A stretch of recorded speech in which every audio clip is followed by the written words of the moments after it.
مبین شاہ، آپ کو بہت بہت مبارک ہو. آپ کی وائف کی پریگنینسی بہت ہیلدی ہے، جڑواں بچے ہیں. ڈاکٹر کے انکشاف پر مبین شاہ خونالود نگاہوں سے روحانہ کو دیکھتا مٹھیاں بھینچ گیا. سچ بتا دو، تمہارا خفیہ عاشق کون ہے جس کے ساتھ منہ کالا کیا؟ وہ بے دردی سے اس کی کلائی جکڑے سوال کر رہا تھا، جبکہ اس کے جنون کو دیکھ روحانہ کا وجود کانپ رہا تھا. خدا پاک کی قسم، آپ کے علاوہ کوئی میرے قریب نہیں آیا. وہ اس کے قدموں میں پڑتی سسک رہی تھی، مگر مبین شاہ کے سر پر جنون سوار تھا، کیونکہ سالوں پہلے ڈاکٹر نے اسے بتایا تھا کہ وہ باپ بننے کی صلاحیت سے محروم ہے. تب اس نے پختہ ارادہ کیا کہ ڈیلیوری کے فوراً بعد روحانہ کو طلاق دے گا. مگر مبین شاہ لاؤنج کے صوفے پر سیدھا بیٹھا ہوا تھا. اس کی کوہنیاں گھٹنوں پر ٹھکی ہوئی تھیں اور انگلیاں آپس میں جڑی ہوئی تھیں. نگاہ دروازے پر ایسی جمی ہوئی تھی جیسے کسی فیصلے کا انتظار ہو. کمرے کا دروازہ کھولا تو اس کی پلکیں تک نہیں جھپکیں. مصطفیٰ اندر آیا. اس نے آہستہ سے سلام کیا اور مصافحہ کے لیے ہاتھ بڑھایا، مگر مبین نے ہاتھ کی طرف دیکھنے کی بھی زحمت نہیں کی تھی. اس کے چہرے پر ایک دم سختی اتر آئی تھی اور وہ بغیر ہلے بولا، کیوں آئے ہو یہاں پر؟ میں نے تمہیں اس لیے آزاد نہیں چھوڑا کہ تم میرے گھر میں دندناتے ہوئے داخل ہو جاؤ. میں نے تمہیں جب منع کر دیا تھا کہ میں تم سے ملاقات نہیں کر سکتا، تو میرے گھر کیا لینے کے لیے آئے ہو؟ تمہارے باپ کا گھر ہے جو تم گھسے چلے آ رہے ہو. مصطفیٰ نے ہاتھ آہستہ سے واپس کھینچ لیا اور چند قدم آگے بڑھ کر رک گیا تھا. وہ اسے دیکھتے ہوئے بولا، لالا، مجھے آپ سے بات کرنی ہے. میں جانتا ہوں آپ مجھے پسند نہیں کرتے، لیکن یہ بات آپ کے اور میرے لیے بہت اہم ہے. مجھے روحانہ کے حوالے سے بات کرنی ہے. وہ بہن ہے میری. آپ ایک غلط فہمی کی بنیاد پر اس پر اتنے بڑے الزامات نہیں لگا سکتے. مبین نے ہلکی سی ہنسی کے ساتھ سر اٹھایا. اس کی آنکھوں میں طنز صاف دکھ رہا تھا. وہ اسے دیکھتے ہوئے بولا، کیا بات کروں؟ تمہاری بہن کے حوالے سے. جس طرح تم ایک قاتل ہو، اسی طرح تمہاری بہن ایک بد کردار عورت ہے. میں اس پر الزام نہیں لگا رہا، میرے پاس ثبوت موجود ہیں. اور تم آج جو باہر گھوم رہے ہو صرف روحانہ اور میرے نکاح کی وجہ سے. لیکن اب ایک دفعہ ڈیلیوری ہو جائے تمہیں بھی اندر کراؤں گا اور تمہاری بہن کو طلاق دوں گا. بس بہت دیکھ لی میں نے رشتہ داریاں. جب میری قدر نہیں ہے، میرے جذبات کی قدر نہیں ہے، تو میں بھی اب کسی رشتے کو نہیں دیکھوں گا. اگر میرا باپ میرے خلاف گیا تو انہیں بھی چھوڑ دوں گا. بس بہت ہو گیا. انسان کی ایک حد ہوتی ہے اور اب میری حد تجاوز ہو رہی ہے. مصطفیٰ کے چہرے پر غصہ ابھرا، مگر اس نے خود کو قابو میں رکھا تھا. سامنے کھڑا شخص اس کی بہن کا شوہر تھا اور اس کے ساتھ ایسا کوئی رویہ نہیں رکھنا چاہتا تھا جس سے اس کی بہن کا گھر خراب ہو. وہ اسے دیکھتے ہوئے ایک بار پھر نرمی سے بولا، آپ کو میرے ساتھ جو کرنا ہے آپ کر سکتے ہیں. آپ مجھے پھانسی کے پھندے پر بھی چڑھانا چاہتے ہیں تو میں اف نہیں کہوں گا، لیکن آپ میری بہن کے ساتھ ایسا کچھ بھی نہیں کریں گے. وہ آپ کو بہت زیادہ پسند کرتی ہے اور محبت کرتی ہے. آپ کیوں اس کو ایسے بول رہے ہیں جیسے اس نے کسی اور کے ساتھ منہ کالا کیا؟ وہ آپ کی بیوی، آپ کی عزت ہے. آپ میرا غصہ اس پر نہیں نکال سکتے اور آپ مجھ پر بھی بے بنیاد غصہ ہیں. جب تک آپ حقیقت کی تہہ میں نہیں جائیں گے آپ کو پتہ ہی نہیں چلے گا کہ اصل مجرم کون ہے. مبین نے کرسی کی پشت سے ٹیک لگائی اور آنکھیں سکیڑ کر اسے دیکھا اور نہایت سخت لہجے میں بولا، اصل مجرم تم ہو اور اب تمہاری بہن میرے ساتھ بے وفائی کر رہی ہے. آج تو میرے گھر آ گئے ہو، آئندہ یہاں آنے کی ضرورت نہیں ہے. جاؤ یہاں سے. مصطفیٰ نے ایک قدم اور آگے بڑھایا جس سے آخری بات کہنے کی ہمت جمع کر رہا ہوں. پھر بولا، آپ کی پہلی بیوی کا قتل میں نے نہیں کیا تھا. قاتل کوئی اور ہے. آپ کیوں نہیں آنکھیں کھول رہے؟ میں صرف جائے واردات پر پہنچا تھا. ایک دفعہ میری بات پر یقین تو کریں. مبین کا ضبط ٹوٹ گیا. وہ ایک دم سیدھا ہو کر بیٹھا اور ہاتھ سے سامنے اشارہ کیا، جاؤ یہاں سے، نکل جاؤ میرے گھر سے. اور اگر اب تم دوبارہ یہاں آئے تو یاد رکھنا روحانہ تمہاری دہلیز پر پڑی ہوگی. میں نے جو اب تک لحاظ کیے تمام لحاظ رد کر دوں گا. آئی بات سمجھ؟ مصطفیٰ چلنا میں وہیں کھڑا رہا. اس کی سانسیں تیز تھی، جیسے کچھ کہنا چاہتا ہوں مگر الفاظ ساتھ نہیں دے رہے ہوں. پھر اس نے نظریں جھکا لی اور بغیر کچھ کہے پلٹ گیا. جانتا تھا کہ سامنے موجود شخص سے اگر مزید الجھا وہ اور زیادہ ہائپر ہوگا اور اس کا غصہ بعد میں اس کی بہن پر نکل پڑے گا. اس لیے وہ ضبط کا مظاہرہ کرتے ہوئے باہر کی طرف بڑھ گیا تھا. دروازہ کھلا اور بند ہوا تو لاؤنج میں ایک بھاری سی خاموشی پھیل گئی تھی. مبین نے اپنی مٹھی بھینچی اور اچانک اٹھ کر سامنے رکھی شیشے کی ٹیبل پر زوردار لات ماری تھی. کانچ چٹکنے کی آواز کے ساتھ بکھر گیا تھا۔ اس کے چہرے پر غصہ اب بھی تھا، مگر آنکھوں میں ایک لمحے کو ہلکی سی بے یقینی بھی ابھری، جیسے مصطفیٰ کی آخری بات نے کہیں اندر جا کر کوئی درار ڈال دی ہو۔ وہ چند قدم پیچھے ہٹا اور گہری سانس لے کر دوبارہ صوفے پر بیٹھ گیا تھا۔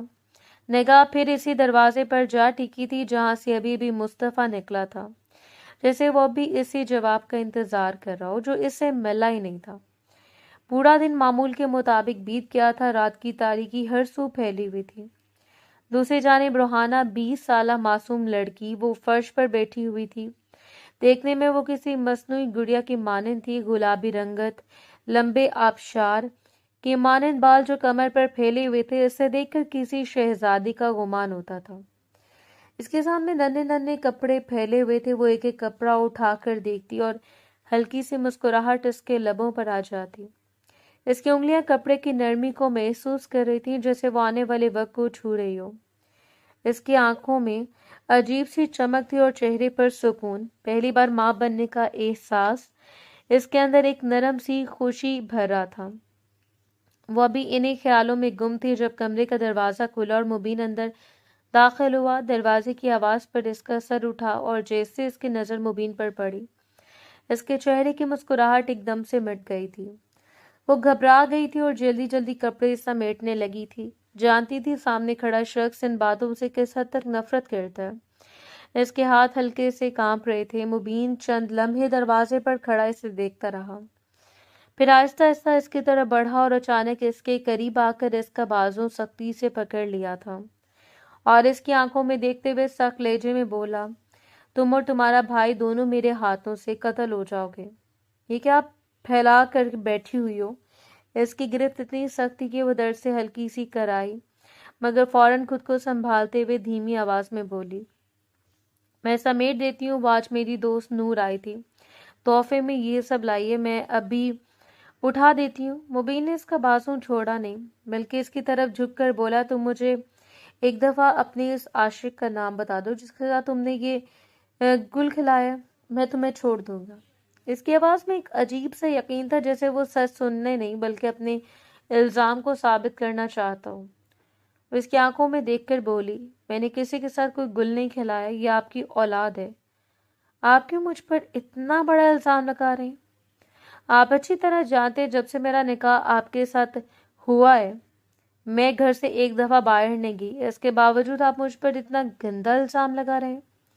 یہ آپ کا گھر ہے، ہر جگہ آپ کے ملازمین موجود ہوتے ہیں، ہر ایک جگہ آپ کا کیمرہ لگا ہوا ہے، اگر میرا کوئی عاشق اس گھر میں بھی آیا ہے تو وہ آپ کی نظروں سے بچ نہیں سکتا، پھر آپ کیسے مجھ پر اتنا غلط الزام لگا رہے ہیں؟ آپ شوہر ہیں میرے، کچھ تو خیال کریں۔ اس کی آواز کانپ رہی تھی مگر اس کے الفاظ میں سچائی تھی۔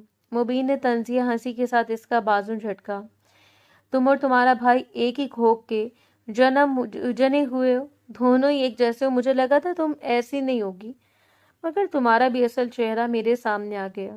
تمہارے بھائی نے میری بیوی اور میرے بیٹے کو قتل کیا اور اب تم میری عزت کو قتل کر رہی ہو۔ تمہارے بھائی کو مجبوراً مجھے چھوڑنا پڑ رہا ہے، مگر میں تمہیں زندہ نہیں چھوڑوں گا۔ ایک دفعہ ان بچوں کو دنیا میں آنے دو، تمہیں اگر میں نے اپنے ہاتھوں سے نہیں مارا تو میرا نام مبین شاہ نہیں۔ اس کی آواز اب اونچی ہو چکی تھی اور اس کے چہرے پر غصہ صاف نظر آ رہا تھا۔ وہ ایک لمحے کے لیے ساکت رہ گئی تھی، پھر آنکھوں میں نمی لیے بولی، جب آپ کو سچائی پتہ چلے گی تب آپ کو اپنی ہر اس بات کا احساس ہوگا جو آپ مجھے کہہ رہے ہیں۔ میں تب بھی آپ کو الزام نہیں دوں گی، لیکن ہاں اتنا ضرور کہوں گی کہ جو آپ میرے ساتھ کر چکے ہیں نا وہ اچھا نہیں تھا۔ مبین نے فوراً بات کاٹ دی، میں سب اچھا کر رہا ہوں، مجھے سب پتا ہے، تم مجھے مت سکھاؤ اور اپنی آواز بند رکھو، آئی بات سمجھ؟ اس نے ہاتھ کا اشارہ فرش کی طرف کیا اور نہایت درست لہجے میں بولا، اٹھاؤ یہ سب ورنہ تمہیں اور تمہارے سامان کو باہر پھینک دوں گا۔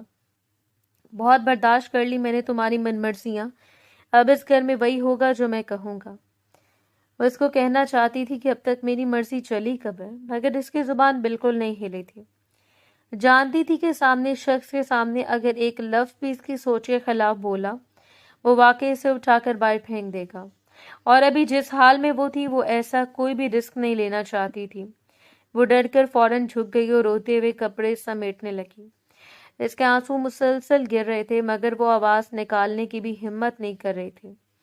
اس کے ہاتھ کپڑے کے اٹھاتے ہوئے بار بار رک جاتے، جیسے ہر کپڑا اس کے خوابوں کا ایک ٹکڑا ہو، جیسے وہ جلدی جلدی سمیٹنے پر مجبور ہو۔ مبین پلٹا اور جا کر بیڈ پر بیٹھ گیا تھا۔ اس نے ایک لمحے کو آنکھیں بند کی مگر پھر فوراً کھول دی، جس سے ذہن میں چلتے خیالات اسے سکون نہیں لینے دے رہے ہوں۔ وہ خاموشی سے اسے دیکھتا رہا اور فرش پر بیٹھی اپنے آنسو چھپاتے ہوئے سب کچھ سمیٹ رہی تھی۔ اس کا رونا اسے تکلیف دے رہا تھا، مگر اس وقت وہ نفرت کی اس اونچائی پر پہنچا ہوا تھا کہ اس سے کوئی فرق نہیں پڑ رہا تھا کہ کمرے میں دونوں کے درمیان ایک عجیب سا فاصلہ تھا جو الفاظ سے زیادہ بھاری لگ رہا تھا، اور وہ فاصلے ہر گزرتے لمحے کے ساتھ اور بڑھتا جا رہا تھا۔ رات قطرہ قطرہ کر کے پگھلتی چلی گئی۔ اگلی صبح کا سورج پوری آب و تاب سے روشن ہوا تھا۔ معمول کے مطابق وہ ناشتہ کیے اپنے آفس کے لیے روانہ ہو گیا تھا۔ مبین اپنے آفس کے کیبن میں کرسی پر سیدھا بیٹھا ہوا تھا۔ اس کے سامنے لیپ ٹاپ کھلا تھا، انگلیاں تیزی سے کی بورڈ پر چل رہی تھیں۔ اس کے چہرے پر سختی جمی ہوئی تھی، جیسے ہر لفظ کے ساتھ کوئی دباؤ اس کے اندر بڑھ رہا ہو۔ وہ مکمل طور پر اپنے کام میں گم تھا۔ جب کمرے کا دروازہ کھولا، اس نے بے دہانی میں ایک نظر اٹھائی، مگر جیسے اس کی نظر راشد صاحب پر پڑی، وہ فوراً سیدھا ہو کر کھڑا ہو گیا تھا۔ سلام کیا اور آگے بڑھ کر کرسی کی طرف اشارہ کیا۔ آئیے بابا بیٹھیں۔ راشد صاحب آہستہ سے آ کر کرسی پر بیٹھ گئے اور اس سے غور سے دیکھتے ہوئے بولے، کیسے ہو تم؟ گھر کیوں نہیں آ رہے؟ تمہاری ماں تمہیں بہت یاد کر رہی ہے۔ مبین نے نظریں دوبارہ لیپ ٹاپ کی طرف موڑ لی تھی اور کرسی پر بیٹھتے ہوئے بولا، بس کام کی مصروفیات ایسی ہو گئی ہیں، اس لیے چکر نہیں لگا پایا۔ آپ بتائیں طبیعت کیسی ہے؟ شوگر ٹھیک چل رہی ہے آپ کی؟ پچھلی دفعہ بلڈ پریشر بڑھا ہوا تھا، اب نارمل ہے؟ راشد صاحب نے ہلکا سا سر ہلایا۔ اگر اتنی پرواہ ہے ہماری تو مہینے میں ایک دفعہ ہی چکر لگا لیا کرو۔ 2 مہینے ہو گئے تمہیں گھر نہیں آئے۔ مبین نے گہری سانس لی اور چند لمحے خاموش رہا، پھر بولا، بس بابا آپ نہیں جانتے میری زندگی میں کتنی زیادہ پرابلمز چل رہی ہیں۔ خیر آپ بتائیں نا، سب ٹھیک ہے؟ کیسے آنا ہوا؟ راشد صاحب نے اس کی بات کاٹتے ہوئے سیدھا موضوع بدلا۔ تمہاری بیوی سے بات ہوئی تھی، بہت رو رہی ہے۔ تم پاگل ہو گئے ہو؟ کس طرح کے الزامات اس پر لگا رہے ہو؟ مبین کی انگلیاں کی بورڈ پر رک گئیں۔ اس نے آہستہ سے سر اٹھایا، آنکھوں میں ایک دم سختی آ گئی تھی۔ کیا بولا اس نے؟ اس کا لہجہ بدل چکا تھا۔ راشد صاحب نے ہاتھ کے اشارے سے ایسے روکنے کی کوشش کی۔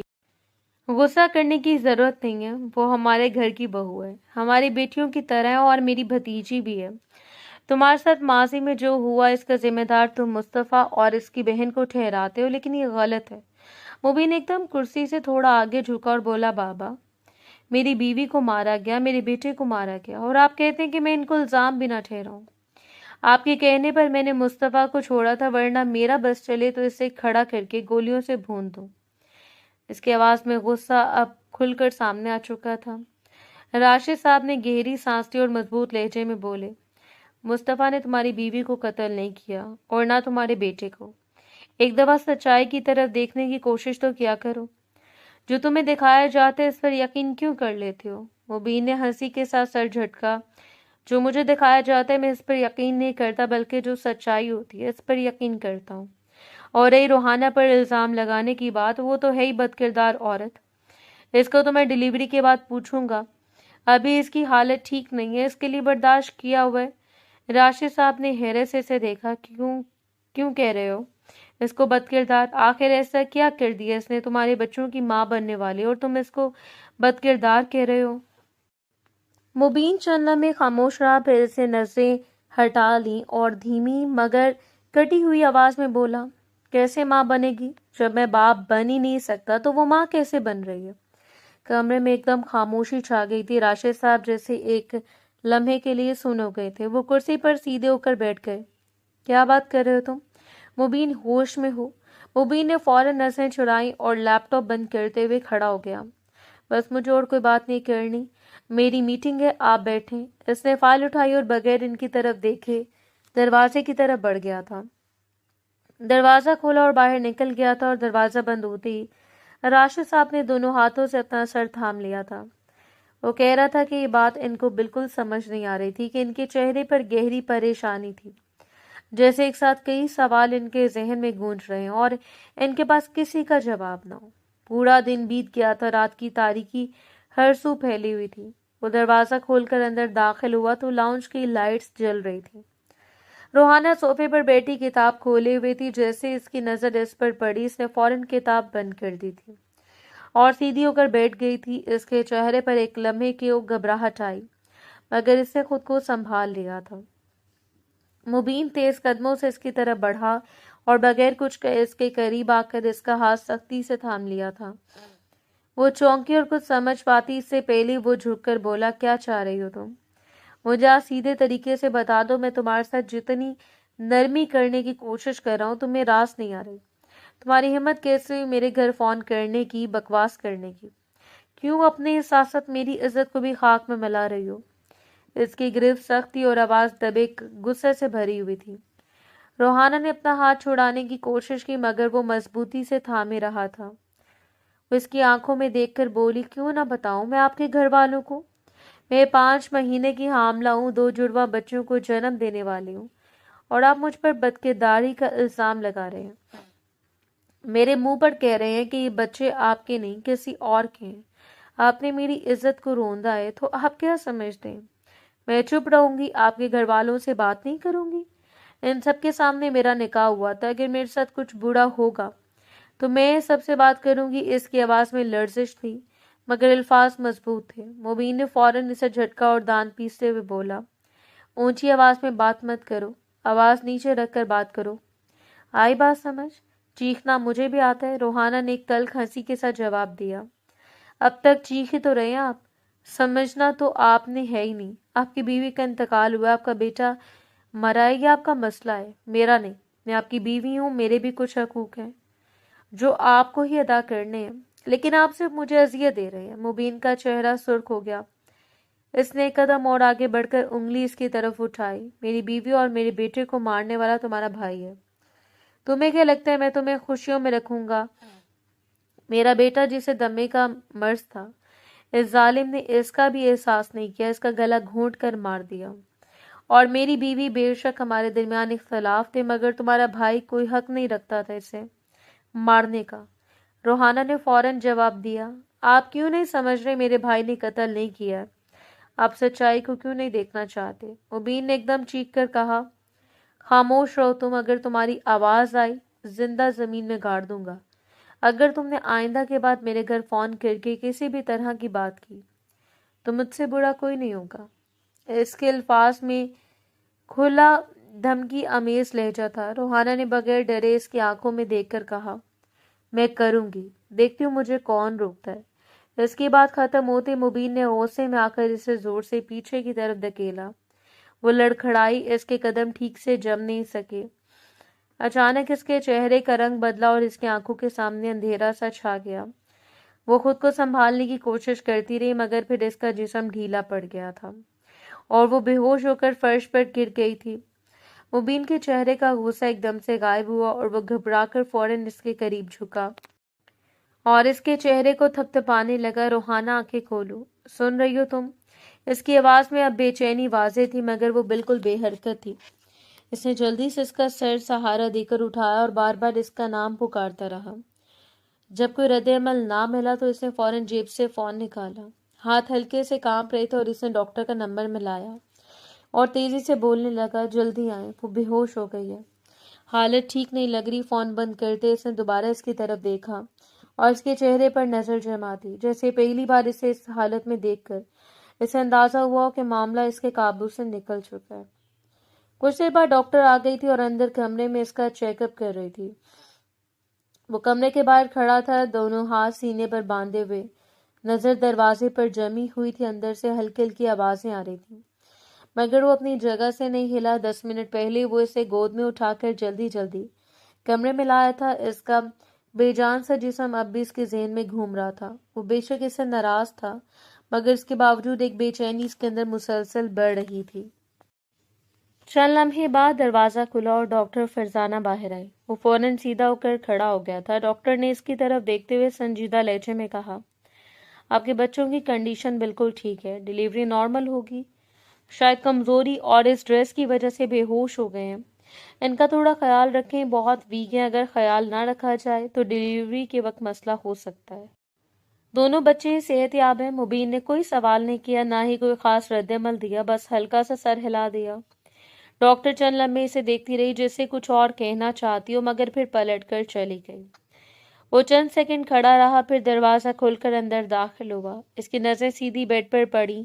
روحانہ نیند دراز حالت میں بیٹھی تھی، چہرہ زرد اور آنکھیں بوجھل تھیں۔ اسے دیکھتے وہ گھبرا کر سیدھی ہو گئی اور کپکپاتے قدموں سے اٹھنے کی کوشش کی، مگر توازن بگڑ گیا تھا۔ وہ لڑکھڑائی اور سیدھا اس کے قدموں میں آ کر بیٹھ گئی۔ اس کے ہاتھ اس کے پاؤں کو تھامے ہوئے تھے، جبکہ وہ بالکل ساکت کھڑا اسے دیکھ رہا تھا۔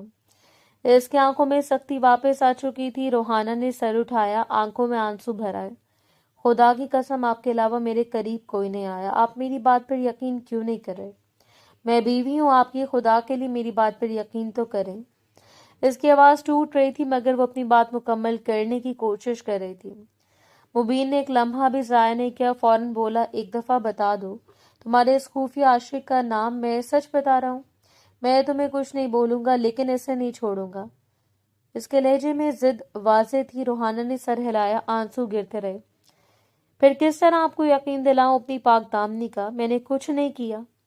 آپ کیوں مجھ پر اتنا گندا الزام لگا رہے ہیں؟ بس ایک دفعہ بتا دیں۔ وہ مسلسل التجا کر رہی تھی۔ مبین نے نظر ہٹا کر سختی سے کہا، تم میرے بچوں کی ماں بن ہی نہیں سکتی، کیونکہ مجھ میں باپ بننے کی صلاحیت ہی نہیں ہے۔ تو تم ماں کیسے بن گئی؟ اس کی بات سن کر جیسے اس کے پاؤں تلے زمین نکل گئی تھی۔ وہ ساکت رہ گئی، پھر فوراً بولی، یہ جھوٹ ہے۔ اگر آپ کے اندر باپ بننے کی صلاحیت نہیں ہے تو پھر آپ کی پہلی بیوی سے آپ کی اولاد کیسے ہوئی تھی؟ ریحان دنیا میں کیسے آیا تھا؟ مبین نے بغیر جھجک کے جواب دیا، اس کی پیدائش کے بعد ہی ڈاکٹر نے مجھے بتایا تھا کہ میں باپ نہیں بن سکتا۔ پھر تم ماں کیسے بن گئی؟ روحانہ نے دونوں ہاتھ سر پر رکھ لی اور روتے ہوئے بولی، کوئی غلط فہمی ہو سکتی، میں خدا کی قسم کھا رہی ہوں، میرے قریب کوئی نہیں آیا۔ اس کی آواز میں بے بسی صاف جھلک رہی تھی۔ مبین نے سرد لہجے میں کہا، ایک دفعہ یہ وقت خیریت سے نکل جائے، بچہ دنیا میں آ جائے، تمہیں میں طلاق دے دوں گا۔ بھاڑ میں گئی بدلے کی آگ، میں تم جیسی عورت کے ساتھ نہیں رہ سکتا جو میرے نکاح میں ہوتے ہوئے کالا منہ کروائے، اور طلاق کے بعد تمہارے بھائی کو میں پھانسی کے پھندے پر چڑھواؤں گا، اس کے لیے مجھے کچھ بھی کرنا پڑے۔ روحانہ سسک اٹھی اور اس کے پاؤں کو مزید مضبوطی سے تھام لیا۔ ایسا کچھ نہیں ہے، میری بات کا یقین کریں۔ مگر وہ اس کی طرف دیکھے بغیر قدم پیچھے ہٹاتا ہوا دروازے کی طرف بڑھ گیا تھا۔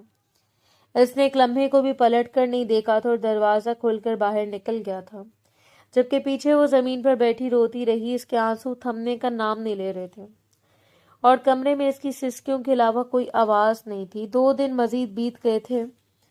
مصطفیٰ ڈرائنگ روم میں صوفے پر سیدھا بیٹھا ہوا تھا۔ اس کی نظریں بار بار دروازے کی طرف اٹھ رہی تھیں۔ چند لمحے بعد جیسے کسی کا انتظار ہو، اچانک دروازہ کھلا اور روحانہ گھبرائی ہوئی حالت میں اندر آئی تھی۔ اس کے قدم تیز تھے اور سانسیں ہلکی ہلکی پھولی ہوئی تھی۔ مصطفیٰ اسے دیکھتے فوراً کھڑا ہو گیا اور اس کی طرف اس کی طرف بڑھا۔ آرام سے چلو، ہو کیا گیا ہے؟ طبیعت ویسی ہے تمہاری خراب ہے؟ اور اس کے قریب آ کر رک گیا، مگر اس نے فوراً ہاتھ کے اشارے سے اسے پیچھے ہونے کو کہا۔ بھائی آپ یہاں کیوں آئے؟ یہ وقت مبین کے گھر آنے کا ہے، اگر انہوں نے آپ کو دیکھ لیا بلا وجہ غصہ کریں گے، آپ جائیں یہاں سے۔ اس کی آواز میں جلدی اور خوف دونوں شامل تھے۔ مصطفیٰ نے ناگواری سے اسے دیکھا، کب تک تم اس سے ڈرتی رہو گی؟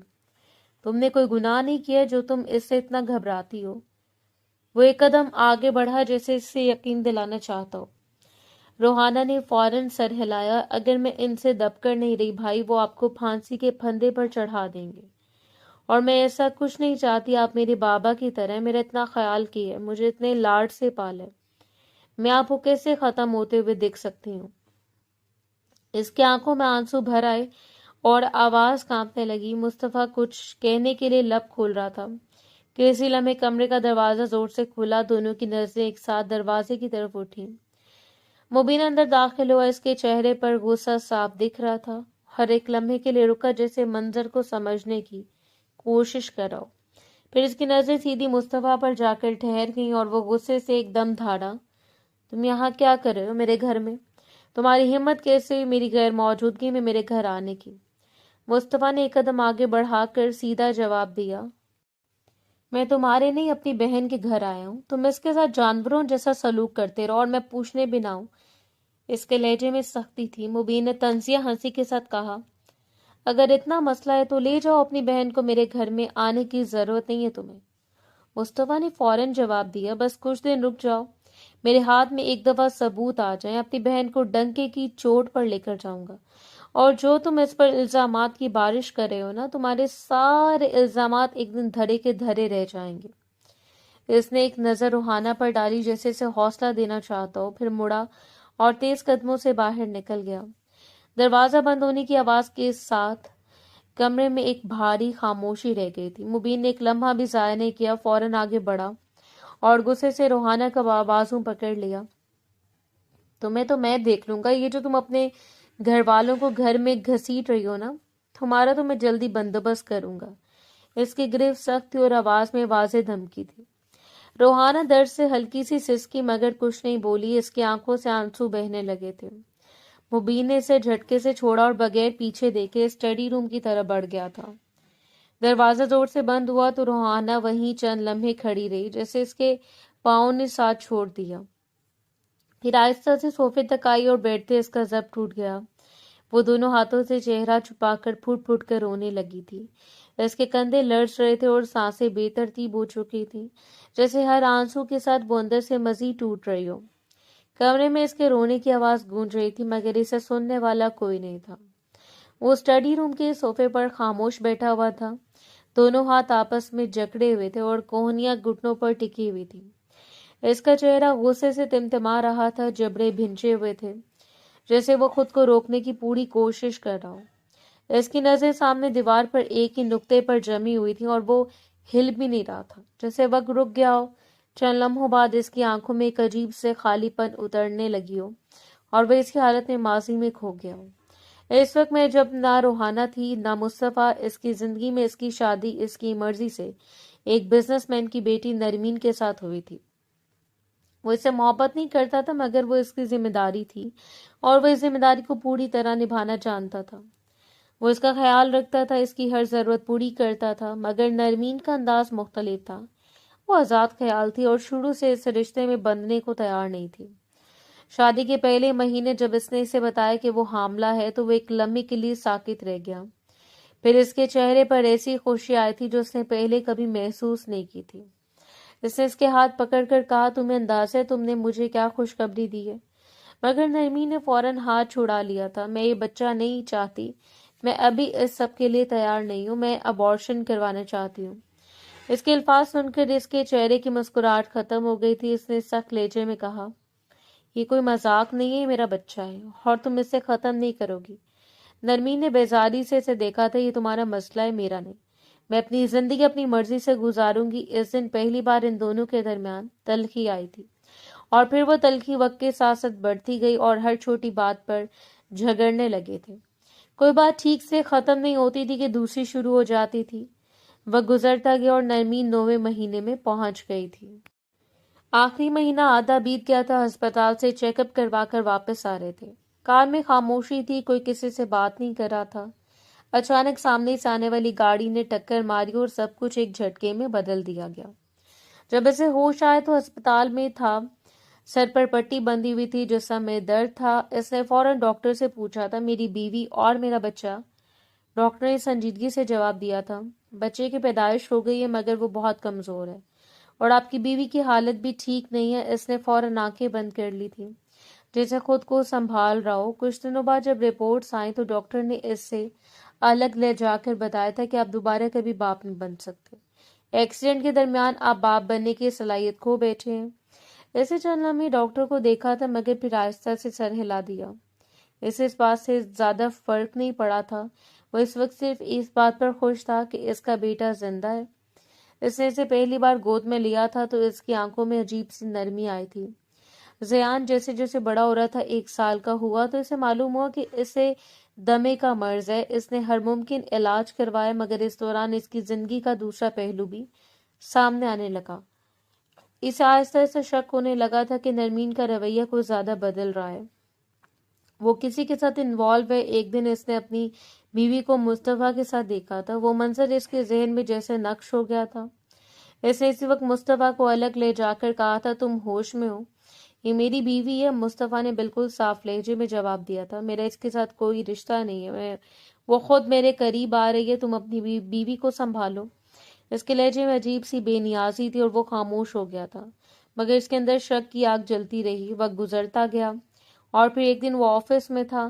جب اس کا فون بجا، اس نے کال اٹھائی تو دوسری طرف سے گھبرائی ہوئی آواز آئی تھی، آپ کے گھر میں حادثہ ہو گیا، آپ کی بیوی اور بیٹے کا قتل ہو گیا اور جائے واردات پر مصطفیٰ موجود ہے۔ اس کے ہاتھ سے فون گر گیا تھا۔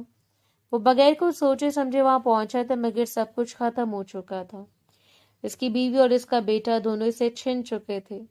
اس دن کے بعد اس کے اندر کچھ بھی ویسا نہیں رہا تھا۔ گھر والوں نے بیٹھ کر فیصلہ کیا تھا کہ معاملہ باہر نہیں جائے گا۔ مصطفیٰ چچا زاد تھا، اس لیے اسے قانونی سزا نہیں دی جا سکتی تھی۔ اسی وقت یہ طے ہوا تھا کہ مصطفیٰ کی بہن روحانہ کی شادی مبین سے کر دی جائے گی تاکہ معاملہ دب جائے اور رشتہ جڑے رہیں۔ اس نے اس فیصلے پر کوئی اعتراض نہیں کیا تھا، صرف بدلے کی آگ کی وجہ سے۔ اس کے لیے سب کچھ پہلے ختم ہو چکا تھا، وہ صرف ایک خالی خول رہ گیا تھا جو اب صرف اپنے اندر کے غصے اور شک کے ساتھ زندہ تھا، اور آج بھی اسی صوفے پر بیٹھا وہی سب کچھ یاد کر رہا تھا۔ اس کی مٹھی اور زیادہ بھینچ گئی تھی اور آنکھوں میں وہی پرانا زخم دوبارہ تازہ ہو گیا تھا، جیسے وقت نے کبھی اسے بھرا ہی نہ ہو۔ کافی دیر تک وہ اسٹڈی روم میں بیٹھا رہا تھا اور پھر تھک ہار کر اپنے کمرے کی طرف بڑھا تھا۔ کمرے کا دروازہ کھول کر اندر داخل ہوا تو سب سے پہلے اس کے کان میں روحانہ کی رونے کی آواز آئی۔ وہ صوفے پر بیٹھی تھی، دونوں ہاتھوں سے اپنے پاؤں پکڑے ہوئے تھے اور زاروں قطع رو رہی تھی۔ اس کا چہرہ آنسوں سے بھرا ہوا تھا اور سانسیں بے ترتیب تھیں۔ وہ ایک لمحے کے لیے وہیں رک گیا، جیسے اس منظر نے اسے چونکا دیا ہو۔ اس کے چہرے پر سختی تھی، مگر آنکھوں میں ہلکی سی بے چینی ابھری تھی جو وہ خود بھی محسوس نہیں کر سکا۔ پھر وہ تیز قدموں سے اس کی طرف بڑھا اور اس کے قریب آ کر جھکا۔ کیا ہوا، کیوں رو رہی ہو؟ اس کے آواز پہلے کی نسبت نرم تھی۔ روحانہ نے سر اٹھایا، آنکھیں سرخ ہو چکی تھی۔ میرے پاؤں سوج رہے ہیں اور ان میں بہت تکلیف ہو رہی ہے۔ اس نے ہلکے سے اپنے پاؤں کی طرف اشارہ کیا۔ مبین نے فوراً پوچھا، ڈاکٹر نے جو دوائیاں دی ہیں وہ کھائی ہیں؟ اس نے ہلکا سا سر ہلایا، سب دوائیاں لے لی ہیں مگر سکون نہیں آ رہا، بہت تکلیف ہو رہی ہے۔ اس کی آواز میں بے بسی تھی۔ مبین اس کے پاس بیٹھ گیا۔ اس نے جھک کر اس کے پاؤں غور سے دیکھے تو واقعی وہ بری طرح سوجے ہوئے تھے۔ وہ چند لمحے خاموش رہا، جیسے کوئی سوچ رہا ہو، پھر بغیر کچھ کہے اٹھا اور ڈریسنگ ٹیبل کی طرف گیا۔ وہاں سے تیل کی بوتل اٹھائی اور واپس اس کے پاس آ گیا تھا۔ روحانہ سے دیکھ کر چونکی، وہ کچھ کہنے والی تھی کہ وہ اس کے سامنے زمین پر بیٹھ گیا اور آہستہ آہستہ اس کے پاؤں پر تیل لگانے لگا۔ اس کے ہاتھوں کی حرکت میں نرمی تھی۔ روحانہ گھبرا کر فوراً بولی، یہ کیا کریں؟ آپ چھوڑیں، میں کر لوں گی۔ اس نے پاؤں کھینچنے کی کوشش کی مگر اس نے مضبوطی سے تھام لیے اور قدرے سخت لہجے میں بولا، درد سے تڑپ رہی ہو، رو رہی ہو، کیسے کرو گی؟ لگانے تو مجھے۔ اس کے لہجے میں جھنجھلاہٹ کے ساتھ فکر بھی تھی۔ وہ خاموش ہو گئی، ایسے نسیں جھکا لیں اور بس اس کے ہاتھوں کی حرکت کو محسوس کرتی رہی۔ مبین آہستہ آہستہ تیل ملتا رہا۔ اس کے چہرے پر اب بھی سختی تھی مگر اس کے ہاتھوں میں عجیب سی احتیاط تھی۔ چند لمحے بعد اس نے پاؤں سے نظر اٹھائے بغیر کہا، یہ درد کا تیل ہے، آرام آ جائے گا، تم اب آرام کر لو۔ اور کون سی اتنی ساری دوائیاں کھائی ہیں وہ بھی بتاؤ۔ روحانہ نے ہلکی سی آواز میں جواب دیا، زیادہ نہیں کھائی، مطلب جو ڈاکٹر نے لکھی ہیں وہی کھائی ہیں۔ مبین نے فوراً کہا، ہاں وہی لینا، اس کے علاوہ اور کوئی دوسری دوا لینے کی ضرورت نہیں ہے، بلا وجہ تمہاری اور بچوں کی صحت پر اثر ہوگا۔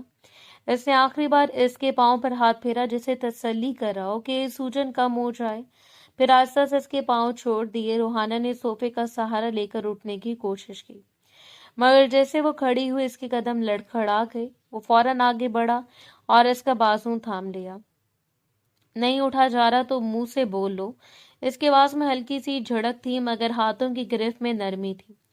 روحانہ نے کچھ نہیں کہا، بس خاموش رہی۔ مبین نے اسے سہارا دیتے ہوئے آہستہ آہستہ بستر تک لے گیا تھا، اسے احتیاط سے لٹایا، اس کے سر کے نیچے تکیا ٹھیک کیا اور ایک لمحے کے لیے اسے دیکھتا رہا جیسے کچھ کہنا چاہتا ہو، مگر پھر خود کو روک لیا تھا۔ وہ سیدھا ہوا اور بغیر کچھ کہے دروازے کی طرف بڑھ گیا تھا۔